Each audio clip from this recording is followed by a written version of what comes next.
You are listening to Unified Through Chronic and Mental Illness with your hosts, Angie Roberts and Kimberly Murphy. Please be advised that some of the topics of this podcast can be triggering and sensitive in nature.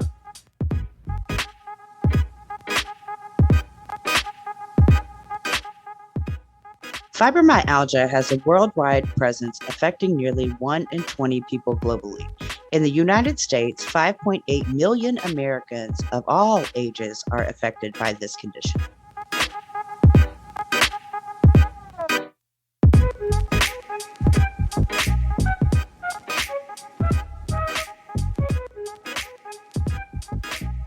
Hello, Spoonies and mental health warriors. Welcome back to Unified. I'm Kimberly Murphy here with Angie Roberts. Hey, y'all. And today we are talking about fibromyalgia. We did want to mention that Jonathan Traylor from season 1 was supposed to be here this week, but due to a conflict in schedule, he will be here next week. So please tune in for that. Today we will be discussing the top 10 symptoms of fibromyalgia. But first, Angie, could you tell us a little bit more about what fibromyalgia actually is? Absolutely. Okay, so we'll just start with a brief definition. Fibromyalgia is a condition that causes pain all over the body. That's also referred to as widespread pain, sleep problems, fatigue, and often emotional and mental distress. People with fibromyalgia may be sensitive to pain more than people that don't have fibromyalgia. This is called abnormal pain perception processing. Mm-hmm. Which I found very interesting. Yeah, I didn't know that there was a name for it. So I was glad. I have fibromyalgia. I've had fibromyalgia since I was a child. So when it says of all ages, I'm so glad now that they actually say that children can have it, because when this first came out, it was so crazy that children, you couldn't possibly have that. Well, a lot of doctors didn't even believe it was a real condition for the longest time. So some still don't. So yeah, it's really come a long ways though, and it's good to see that they're taking children seriously now, because I mean, this must be really painful for kids. It really was, because they couldn't really give me much anyway. So, but they just called it growing pains, but my legs and my whole body used to hurt so bad, and I couldn't give it up for school some days. So, and I bet like before you were diagnosed, it was like, oh, it's just growing pains. Yeah, pretty much. It's just growing pains, or you're having a lot of, they knew that I was having a lot of inflammation in my legs. They didn't notice that after I kept coming back and explaining the kind of pain. So then,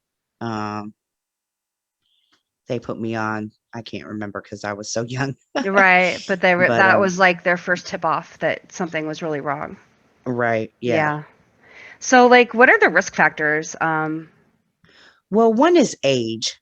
Fibromyalgia can affect people of all ages, including children. However, most people are diagnosed during middle age, and you are more likely to have fibromyalgia as you get older. And another one is lupus or rheumatoid arthritis. If you have lupus or RA, you are more likely to develop fibromyalgia. Which I think is really interesting too, because I have lupus, and when I did go in, I started having all these like pains in my legs and, tingling in the hands and feet and things like that. Yeah. And the PA that works for my rheumatologist said, I think you have fibromyalgia. I haven't been like officially diagnosed by the doctor, but it is in my chart. And so I find it interesting that people with lupus have a higher risk. I wonder what the connection is. But I know that a lot of the symptoms of lupus and fibro are pretty much, a lot of it overlaps. Right. It does. A lot of it does overlap. And I wish that I knew too. Maybe we'll go into some deeper research and make that into a podcast. That's a great idea. Yeah. Yeah. So there are some other factors that have been weakly associated with onset of fibro, but more research is needed to see if it's really true. But these are possible risk factors. Your sex. Women are twice as likely to get fibromyalgia as men. 2 stressful or traumatic events such as car accidents, PTSD. Yeah. 3 repetitive injuries, like maybe you keep spraining your ankle, like I did that. I kept spraining my ankles and stuff like that. And they said that, it's just they noticed that my muscles weren't as, as good as they should be, the Mhm. muscle Did you? quality. Oh, okay. So like you were having issues with strength, which obviously you're gonna keep getting injuries Right. if your Yeah. muscles aren't strong, right? And then it's hard to exercise when you have fibro because you hurt so bad. So, Mm-hmm. um, another one, illnesses such as a viral illness, they think that sometimes that can bring on fibromyalgia, which is interesting because that's what can bring on lupus. So maybe Yeah, that's a that's connection. happened. Right. There's a connection right Right. there. Family history and obesity. Now, why does obesity start it? That's interesting I because it's a skeletal disorder. Is that correct? um I you know what? They keep saying it's so many things. It's I so hard know. for me to I thought keep it was up. a nerve disorder. Then I read it was a skeletal disorder, and Right. it's Really, they think uh, that the what has made the most sense to me that they've said since having like muscular skeletal disorder. I hmm can understand how they say that, but there's also, I absolutely believe there is a issue with our nerves in our brain that perceive the pain right. to be more than it really is, and hmm it's not our fault. Like I'm even sensitive to food, even pepper. I can't eat black pepper because it's too spicy for me. It's Wow. weird. Yeah, because Okay. the like when I get flared up, even my tongue, I can feel it. My hair, I can feel it. Oh, hmm Yeah. it's just crazy. So, how exactly were you diagnosed? Well, it started out with the legs, but I actually changed doctors, and I was just having a whole lot of pain. And I went in, and what I didn't know is he had just taken a seminar on fibromyalgia. So there's these places in your back called trigger points. And when they push them, you like literally just tense up and want to scream in pain. hmm So they did that. And like, I pretty much had all of them. And they also did a nerve conduction test. They also do, they have to kind of rule out everything else. They have to rule out lupus, and they have to rule out RA, and they have to rule out inflammation diseases, and they have to rule out hmm this and that. Right. It's kind of a crazy process to get diagnosed with fibromyalgia because it's pretty much, they have to find out it's not all these disorders for it to be fibromyalgia. Yeah, I can And relate then to you have that. to meet the criteria Right. at Yeah. time. It's the same with lupus, so I can totally relate. It's frustrating, but Right. I yeah, mean, it's worth getting the diagnosis and going through the time though, because then you know what you have. You can just, treat it appropriately. right. You can Yeah. start changing I mean, you really do have to change your life. So you have to start accepting it and changing your life to meet, hmm what you can do with fibro. Right. So after they did the nerve conduction test, were there any further tests that needed to be done? Do they do an MRI or anything like that? They didn't do an MRI. hmm Um, I'm trying to remember. That's all he did as the hmm pain specialist. I had already been diagnosed a couple times other than that, and they had done all the labs and everything. He did send off lab work. Does something Actually, my regular doctor sent off a whole bunch of lab work and then, referred me to him so that he already knew it was something different. So, does fibro actually send any sort of like red flags when it comes to blood work? I know there's not a definitive test, but is there anything that they look for besides inflammation? they look for nothing.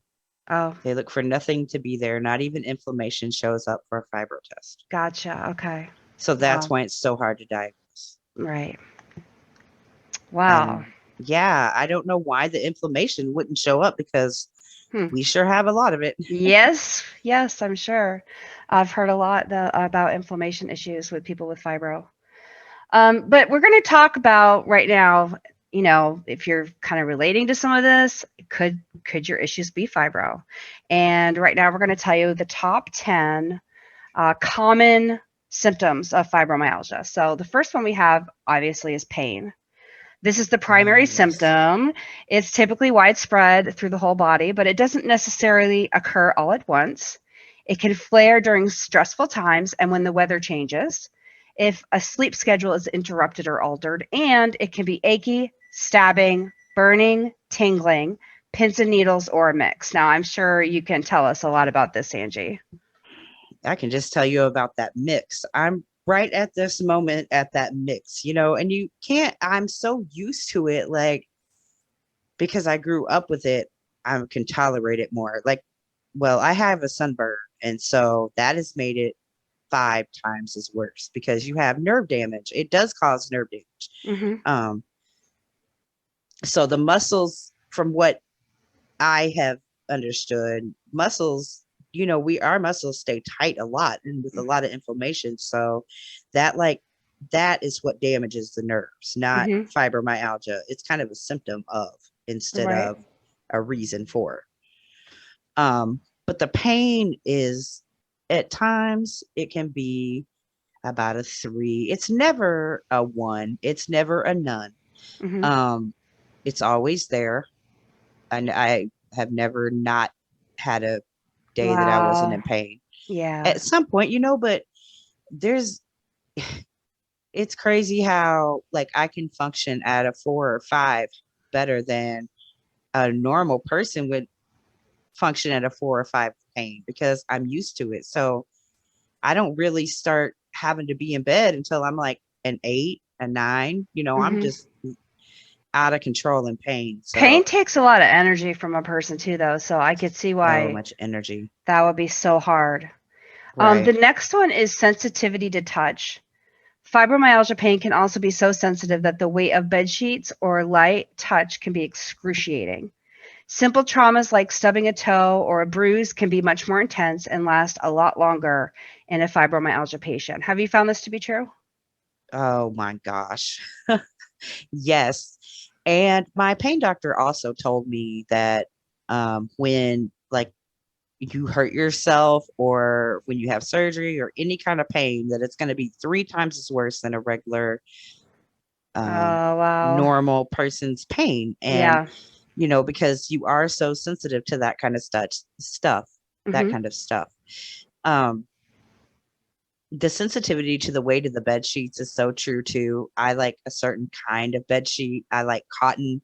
I really don't like that microfiber stuff. It makes it kind of itches my body, and polyester itches me. And cotton is like, I I just really totally can like relate to all that. cotton. Yeah. And yeah, and something light like I'm really when, sensitive to fabrics as well, and I always thought that hmm was a lupus thing. It's another overlap. no, it's yeah, definitely an Hmm. overlap. Yeah, it's and then also the next one, environmental sensitivity. Things such Mm, as exposure to tobacco smoke, loud noise, chemical cleaners, and or bright lights often intensify or bring on fibromyalgia symptoms. I know I'm really sensitive. Like I am extremely sensitive, especially to smell. yeah, I am smell. I think a lot of mine is noise. I Hmm. can't stand a lot of noise. If Jacob is screaming and the TV is on, and then maybe if it's even light, like if it's bright in here, and um, I just get like my head is swirling and I can't handle it anymore, and it's so loud, and Hmm. it just, I literally just need everything to be quiet so I can reset myself. And Right. with the 3-year-old, that's hard. Yep. But, like eventually he does calm down. Hmm. Well, that's good for And, you. right. Taking some deep breaths through the tantrums. But, Right. That um, meditation that we talked about last week. right, right, exactly. Yeah. Lots of meditation, lots of deep breathing.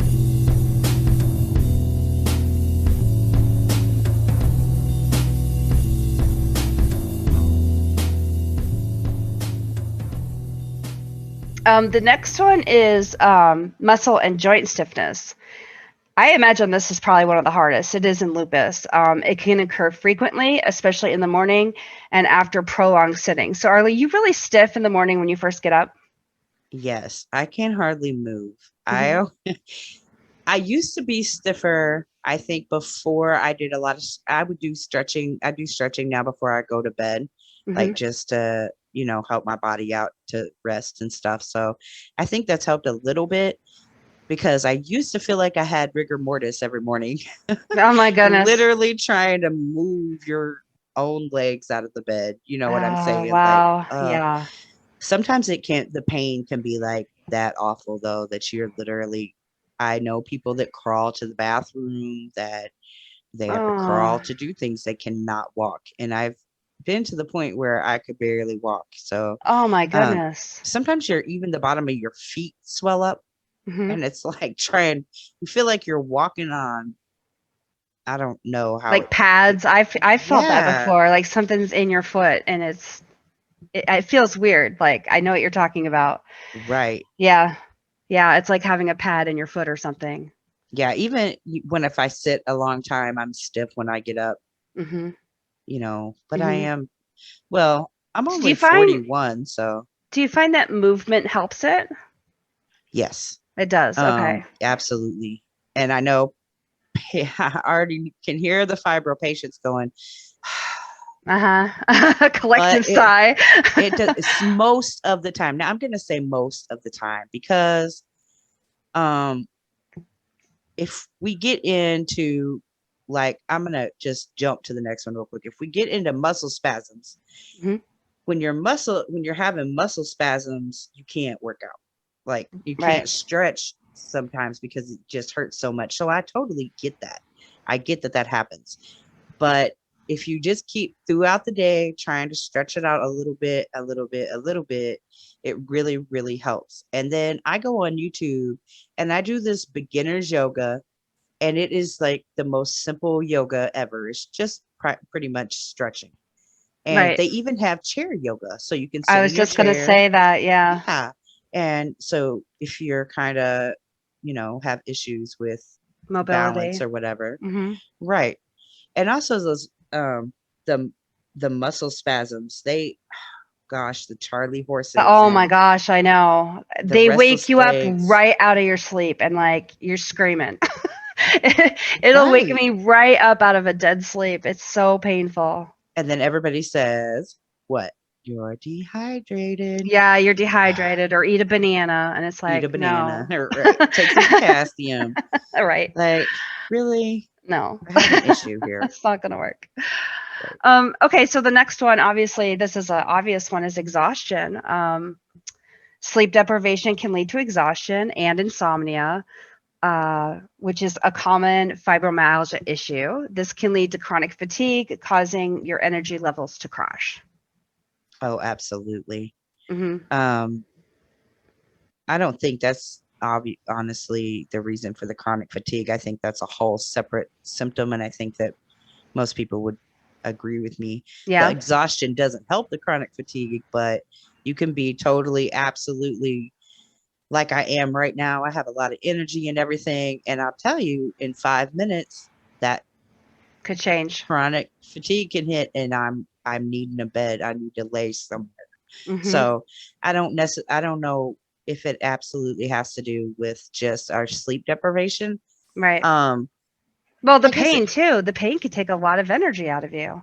yeah, You know? yes. And Yeah. there's so many other issues that just it really does take a lot out of us. And Hmm. insomnia, I don't have insomnia anymore, but I used to have insomnia because I have a lot of it is because of your pain levels. You just can't get your pain under control. You can't get comfortable at night. You're tossing and turning. You toss on one side and this hurts. You toss on the other Right. side and that hurts. And Hmm. Yeah, it's um, hard when you're in pain. You can't, it's hard to sleep through it, definitely. it is. And I think that causes a lot of the insomnia and, you know, Right. Right. That makes sense. exhaustion. Yeah. Number 7 is concentration problems.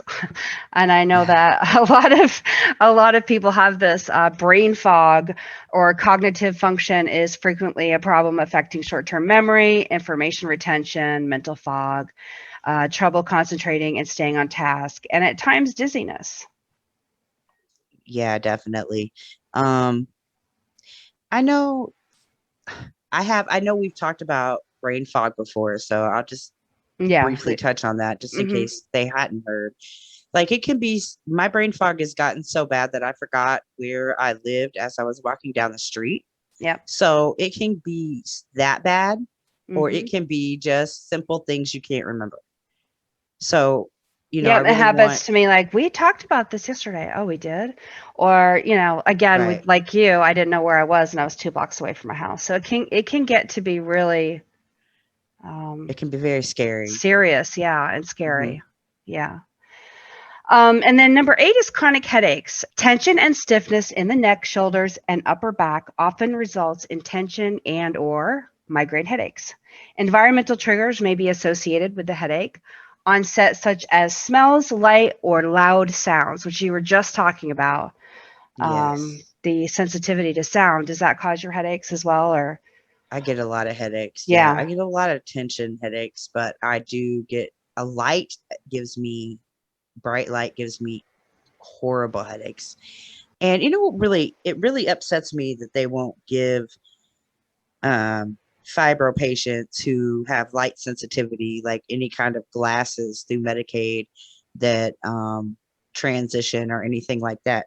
really? Because, yeah, like I really have to close my eyes. I barely have one eye open walking down the street. I can't, I can't take it. And then it just gives me such a bad headache. That would And be sometimes, something that the fibromyalgia, like all the associations and places that advocate for that for fibro, that would be a good thing to add to the list of things that they should do for you guys. I mean, right. yeah, Yeah, you would think. because, yeah, it can be bad. Sometimes some smells get to me too, Hmm. and they can And give me headaches, especially chemical smells. hmm. Those give me headaches. So I would say, yeah, pretty much all three of those. Okay. The loud sounds can be my 3-year-old screaming. So yeah, that gives me a headache. So at number 9, we have bowel problems. Fibromyalgia and conditions like irritable bowel syndrome often coexist, which can cause diarrhea and constipation, often changing back and forth. Here, a change in diet can be really helpful. Yeah. I I know love this is how like they not. always I love how they always got to throw a change of diet or some exercise is all Uh-huh. that it's going to take to, Yeah, lose cure some you. weight, you'll be cured. I know. You know what? I just want to say I lost 87 pounds and I did not hurt any less. Okay. Mm-hmm. So anyway, back to these bowel I lost 60, problems. same thing. But the bowel Yeah. problems can be really debilitating. Like, people don't like to talk about it, but I mean, if you're having IBS symptoms, you don't want to leave your house. No, because you can have accidents. And I'm just going to be honest. Like, you can have accidents Hmm. because you sneeze or cough. And if Yeah. you're having diarrhea issues, or you might not even know that you're about to have diarrhea issues, um, being constipated, that doesn't help. And then if you add on anybody that's lucky enough to get some actual pain medicine for fibromyalgia, that helps, doesn't help the constipation, Right. or the IBS at all. Hmm. IBS is just horrible. It just cramps your stomach all the time and you just feel sick. Right.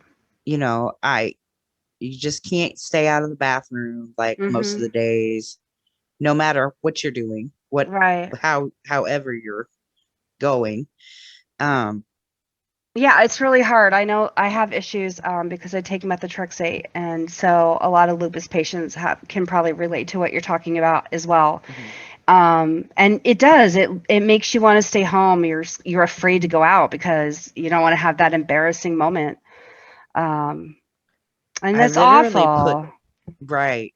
It is awful. I literally if I had an accident when my son wore diapers, I Mhm. actually would cut one of his diapers and put it in my pants Hey, you know what? Whatever because you I gotta was like, do. I'm tired of ruining my underwear. Yeah, right. I mean, it's a really serious issue. People laugh It about it. They is. make jokes because it's uncomfortable to talk about, but it is a serious issue. It is a serious issue, and it's okay if it happens. Yep. You're not It alone, happens. guys. It You're not alone. happens. That's what I really want you to know about that. Hmm. Yeah, you're not. Number 10 is really serious as well, and that's depression. like IBS, depression, and fibromyalgia are commonly matched, and it often arises from having to deal with chronic amplified pain, not being able to participate in family or social events, having low energy levels. This can be a vicious cycle, as the more that activity interference occurs, the greater the risk and level of depression. This can lead to becoming afraid to walk, exercise, getting out, which also feeds the depression. And I can really relate to that. I'm pretty sure you can as well. Yes, definitely. Mm-hmm. Especially I think when you first get it, Yeah. You're trying to accept it. You're trying to learn what it is, or you may even not be accepting it at all, Mm-hmm. but it's still it kind of throws you into a depression, and you're having to deal with so much stuff, so much new stuff. It can also I think it can also give you anxiety because you don't know what's going to happen. Oh, absolutely. Yeah. I mean, and we haven't even gotten close enough to know, like, we still don't have a cure. We don't have a cure. We don't have medicines that are definitely helping. So all those ads that you see on TV that Mm-hmm. you think that our pain is under control, that is not true. Yeah. I just That want to is say that. absolutely true. Yeah. Mm-hmm. But it really can lead to being afraid to walk and exercise and get out and just do stuff, because like with chronic fatigue syndrome, if I'm out doing something with friends, I don't want to just, One crash minute on you're them. fine and crash. Yeah, exactly. Right. And I always am a little nervous that's going to happen anyway. Mm-hmm. So, and I was afraid to exercise for a while. I was, because I was in so much pain. I Yeah, started seeing the pain can chiropractor, and it has really helped a lot. So, yeah, I'm the chiropractor girl. I still haven't tried it. She's trying to get me to go. I know. I I'm going to really get her need mom to. out of her head eventually. My mom and her. Oh my God, if you get that done, it's gonna kill you. But I think pain in general, like, just affects every part of your life. It affects every part of your life. And when you're in Hmm. pain all the time, 24/7, how could it not change your life? I mean, honestly, uh, of course you're going to become depressed, Yeah. you know? I I read a book when I was younger, and so it's kind of old information, I guess, but I kind of understand it. It Mhm. said that they go hand in hand. Like, this one said that they're commonly matched, but this said it goes hand in hand, that you really don't have fibromyalgia without depression, and you don't really have depression without fibromyalgia, which is very interesting, I think, for the depression without fibromyalgia. Hmm. That is interesting. Isn't that And interesting? yeah, I think Like, so. Yeah. so, Um, I mean, I don't know that that's totally true, but I think that it's common. It's common for you to have depression and fibromyalgia. I know that with myself, they treated the depression first. I've said this before, to Mhm. kind of find out what's going on. Once the depression was gone, okay, what are we left with? Did they treat depression at all when you were a kid? Because I know um, Mm-mm. antidepressants, yeah, they weren't giving those to kids very often, right? They didn't even want to give them to me when I was 22. Oh, And a wow. psychologist, because psychologists don't give out medicine, psychiatrists do. Hmm. So I was going to a psychologist. My psychologist called my doctor. He told him she is at a high risk for suicide. She needs to be on this medicine ASAP. And he told him, no, she's too young. Oh, wow. And he's Now, like, and then they just, like, okay, so it wasn't even necessarily the new drugs that came out, but what changed all that? Do you know? I think there's just research Right, and people talking about it, and right. doctors actually learning that it has to be research, because Hmm. doctors don't like to listen to patients very much. So That's um, true. That's very true. they like to, I mean, they do listen, but they don't like to you to diagnose yourself. So Hmm. um, yeah. So I Yeah, think I that a mean, lot I of think it's really research has showed. sad. that a lot of kids didn't get the treatment they needed. I I'm think so glad it's too. changing, but so many kids suffered and they didn't need to. It's really sad. Definitely. I'm Yeah. gonna take Jacob in to just a little side note to probably get just evaluated and have a therapist and get Mhm. his little playtime in with his therapist and do that kind of stuff. And it's not because he has an issue or that I know of, but I think it'll be good for him mentally. And if Mhm. there is anything, they can see that come on. You know what I Right. mean? Exactly. But I did do that with Zach, and mhm, but back then they didn't give medication, so right. he did I don't years and really years want of to give him therapy. medication Right. Right. right now. I think I would have had it been an option for Zach after so many years of therapy and still having some problems. Right. I think I would have, but it just Yeah, but wasn't even an option. So right. It wouldn't be your first choice though, no, just to definitely dope him not. up. No, definitely not. No. Right.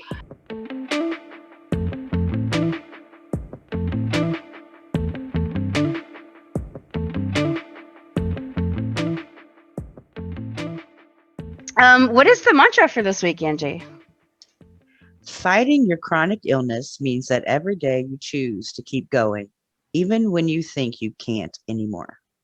And Got this it. is so true. Mm-hmm. Every day is You don't it know can what be day you're hard. gonna have. Yeah, you don't know what kind of day you're gonna have when you wake up. You don't know what kind of day you're gonna have. You could wake up great and it's totally different by the afternoon. But Right. I think Absolutely. that's why we're always saying that you guys are warriors because you are. Whoever's listening, I know it's a tough life, and to keep going is what makes you strong. The ability to keep going, even when you think you can't. So we hope that you got something out of this week's episode. And if you did, please like, share, follow, or subscribe. All of our social media information will be announced in just a moment. Please join us next week when Jonathan Traylor finally joins us from season 1. He has a lot to tell us. Yay. We love him. He's so great. We do. If you haven't heard his episode, definitely go back to season 1 and check him out. I'm sure that his topic will make more sense if you hear that one first. Until then, please remember that we are always stronger together, and we hope to see you next week. Mask up. Peace out, guys. Unified through chronic and mental illness can be found at anchor.fm/unified. There you can find all social media links as well as other ways to listen.